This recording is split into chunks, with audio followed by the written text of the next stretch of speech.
कुठलंही काही नाही. आणि याचा जर दाणा तुम्ही जर बघितला तर एकदम चिचुक्यासारखा दाणा आहे आणि याची चव सुद्धा तुम्हाला वेगळी लागेल.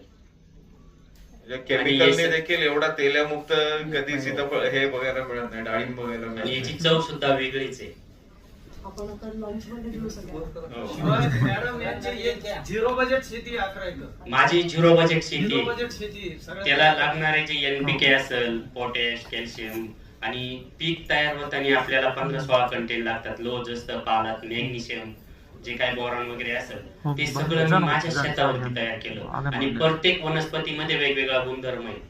काँग्रेसमध्ये नायट्रोजन आहे, सोयाबीन मध्ये नायट्रोजन आहे, केळीमध्ये कॅल्शियम आहे. अशा ज्या वेगवेगळ्या वनस्पती आहेत ते गुगलवर सर्च करून ते मी गांडुळांच्या माध्यमातून वर्म कंपोस्ट काढलं आणि त्याचं जे खत आहे ते खत म्हणून गांडूळ खत म्हणून पण त्याचा वापर करतो. आणि त्याचं जे निघणारं लिक्विड आहे त्याचे स्प्रेच्या द्वारे किंवा स्वयंचीरवाटे जमिनीतून त्याचा वापर करतो.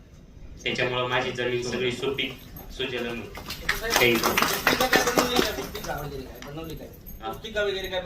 हो बनवता येईल, चाललंय.